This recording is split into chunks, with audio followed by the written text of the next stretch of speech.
For those of you guys who don't know, I consign a small space in a comic book store where I sell a variety of Pokemon card products. Products like raw singles, graded cards, booster packs, Japanese booster boxes, and different trading card accessories. It's a 4-foot tabletop, and the agreement is that I pay $100 a month in rent, and the shop owner takes 10% of all of my sales. In this video, we're going to break down all the numbers and answer the question of whether or not the store space is profitable. First, we're going to break down the cost of all the different items I've purchased to put in the store's inventory. I'll also add in the cost of rent and the total fees that the store owner's taken so far, which again is 10% of the gross sales amount. So here we go, let's break it down. The first item we have is Temporal Forces booster case. So most sets, especially the main sets that come with booster boxes, I like to buy at least one booster case of boxes, and usually I take one or two of those boxes, break it down into packs to sell in the case, and then I open 3 or 4 boxes on the channel so that I can create some content around it, but also I'm able to have some singles to put in the store to kind of draw people to the shop, because now I have a customer base that knows that I'm going to have singles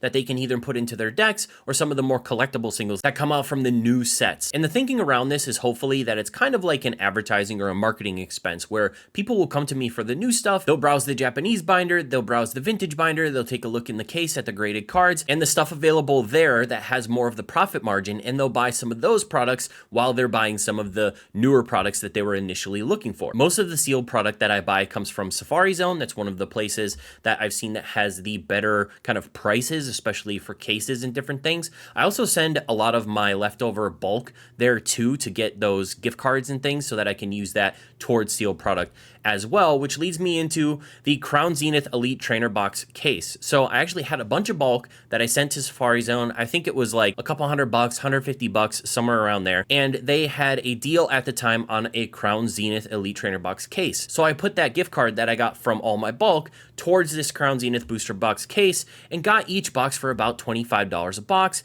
And at the store, I'm able to sell packs for $4.50. So that was about the same amount that I get from each pack from a booster box. Crown Zenith is an amazing set that people like to open, so it seemed like a no-brainer to apply that gift card amount toward Crown Zenith to be able to expand the variety of packs that I had in the store, especially for an amazing set like Crown Zenith. Twilight Masquerade booster case. I actually bought 2 booster cases for this one, and I think I opened like 10 boxes or something like that. I opened a ton of boxes of this set. So this cost me $1,090. That was $545 a booster case, which is actually really solid because I think that's about 2.5 per pack. So I took 2 booster boxes, I believe, set them aside to supply packs in the store, and then I opened a ton of this set. Thankfully, I did pull a Greninja, some of the more expensive cards, which has continued to kind of skyrocket up in price. I haven't sold it yet. Kind of a funny thing, it was at the store for $140 for a long time until I realized that it was a $250 card. So I don't know why somebody didn't buy it just to honestly flip it, because they would have made some money, but I'm gonna bring it to Collecticon and see if I can't move it there. Next is the Scarlet Violet booster case mixer. So Safari Zone had a mixer of Scarlet and Violet booster boxes, which I believe it was 5 different booster boxes. I think you got 2 Temporal Forces, but then it was one of each Scarlet and Violet set up until that point, which is a great thing for me to purchase so that I can have a larger inventory of a variety of packs available for people to buy. And at $530 for that case, that's about the best that I've seen, like a per pack price. So for every pack, I'm probably making just over $1 a pack at that price. It's awesome to have a variety of packs available for people, because a lot of times when I go into Target, I'll take a look and I'll see, man, they only have like 1 or 2 Scarlet and Violet sets right now. And at the shop, I have every Scarlet and Violet set because I keep picking up these really good deals, like this case mixer, for instance. Or if you guys are on TikTok, there's a lot of TikTok coupons right now where you can get booster boxes for between like the $80 to $90 a piece range. Those are the places where I really like to pick up things at a decent price so that I can sell packs at the store. Next, similar thing, Obsidian Flames booster lot of 36 packs. I think I found this on eBay. It was $84.99. I was running out of Obsidian Flames at the store, so I was taking a look at booster boxes and pack lots and stuff like that, and I was able to pick up a 36 pack lot for $85. The reason why I sell the packs at $4.50 is because if you were to go into Target or Walmart, usually packs are around $5 a piece, whether you're getting them out of an ETB. Sleeve boosters, I believe, are $4.99. So it makes sense for me to offer them for a bit below what an actual store has them at, so that people keep coming back to me to buy packs instead of going to Target or Walmart. It's a way for me to be competitive with the big box stores, and I still profit enough money on each pack that I'm not too worried about selling at a lower price for packs. So the next two things I recently started stocking at the store is kind of that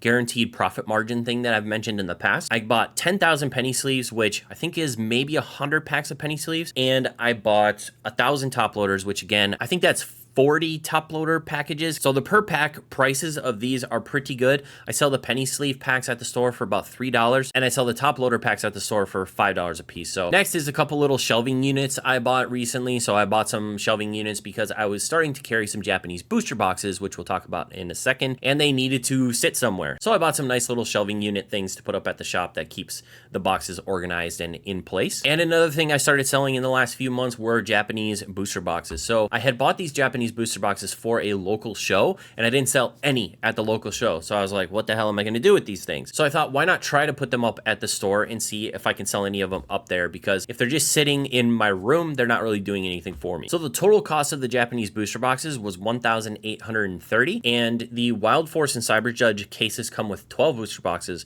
where the Shiny Treasure EX booster case comes with 20. And I have been able to reliably move Shiny Treasure EX booster boxes right now for about $60 a box. It's a little bit high compared to eBay, but people have the convenience to buy immediately when they see it. And on top of that, it's a little bit more trustworthy, I feel like, or at least it feels a little more trustworthy buying it from an actual shop in person. You get to take a look at the seal and everything. You don't have to worry about resealed boxes from eBay or any of the Japanese websites. So it is a little bit more expensive, but I feel like there's a little bit more trust there when you can buy it in person than buying it online. And Wild Force and Cyber Judge have been selling slowly for me at around the $50 mark. So I still have a bit of Cyber Judge is selling a lot slower right now than Wild Force, probably because of the different popularity of Pokemon within the boxes. I believe Wild Force has the 3 dogs, the prehistoric version of the 3 Johto dogs, while Cyber Judge has the other Pokemon, which I feel like are a little less popular. Last but not least, this breakdown covers the first 6 months of this year. So the rent was $600, $100 a month,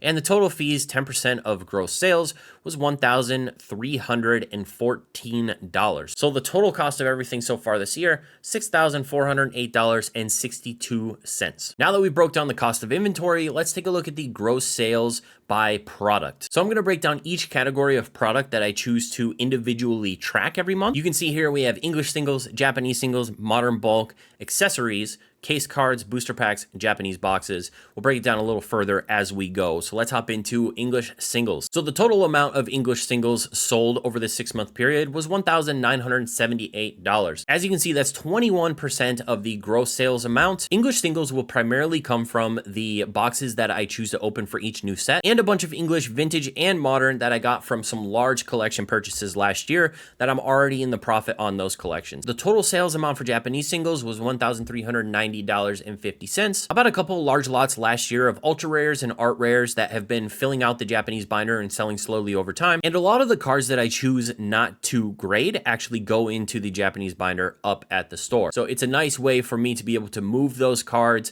without having to take pictures and list them on eBay. I just price them and put them up at the store, and they sell slowly over time. It's a great way to offload those things without putting too much work into it. The total sales amount for modern bulk singles was $504.50. I'm actually really surprised we're at about $80 a month for these modern bulk singles. What modern bulk singles are is basically just the bulk that I get out of the booster boxes that I open for each new set. I sell the regular common and uncommon bulk for $4 for $1, and I sell the reverse hollows and hollows for $2 for $1, and they've been selling pretty well. $80 a month, it's pretty awesome. That basically covers the cost of one booster box. Modern bulk singles only take up, though, 5.36%. Because the minority of people coming into the store are players looking to fill out decks, it makes sense that this makes up a smaller percentage. It's also the cheapest item in the store, a quarter per card. But if you think about it, that's 2,000 4 for $1. And obviously there's some 2 for 1, but a lot of volume being sold of those things at a very low price, obviously. But those people filling out their packs, I appreciate it, guys. Next is the accessories. Only makes up 1.25%. Now, I just recently started stocking these things, but we have a total sales amount of $118, which really isn't a lot. But if you think about what those things actually cost, so I have ETB sleeves up there for $4 a piece, I have top loaders up there for $5 a piece, and I have regular penny sleeves up there for $3 a piece. So we're selling a decent amount of it, but I hope that that continues to kind of tick up as we go. Next, we have what I call case cards. So I have a lockable case up at the store that I put singles over $20, and I put the graded cards that I bring up to the store for sale, I put those in the case as well. So overall, this is the highest percentage, which makes sense because it's the most expensive products being sold out of the store. So the percentage is 22.75%, and the total sales amount $2,140. Having the space at the store, again, helps me out quite a bit here, because if cards get 9s or 8s and fall into that $50 or under range, they actually sell really solid at the store. So again, more inventory that I don't have to take pictures of. I don't have to list them on eBay. I can just price them, put them up at the store, and they'll sell slowly over time. But once you get into that 50 or above range, especially for singles like 50 or above, they sit forever. I don't have any super high rollers that have found the spot yet, apparently. The third highest amount of sales goes to booster packs. So 20.7% of all sales is booster packs. That's a total amount of $1,934. Last but not least, we have Japanese booster boxes. Japanese booster boxes make up 15.9% of the total gross sales of an amount of $1,850. So lastly, you guys might be thinking, what do the net sales look like for every month? So I broke that down for you as well. We're going to take a look at the total amount of sales minus all the fees and the rent and everything for every single month this year. Here's what that breakdown looks like. January, we had a total amount of $1,083.50. February is very similar, $1,032.75. We had a little bit of a boost after that. March, $1,443.75. One important thing to note for March and April is Temporal Forces came out. And obviously, when a new set comes out, I've got booster packs that go up in the store. I have singles that go into the binder. So we definitely see a boost in sales for the month and the month after, because a lot of the sets come out later in the month. So the month it comes out and the month after, definitely going to see more of a boost in sales when those new sets come out. April, the month after Temporal Forces, $1,901.25.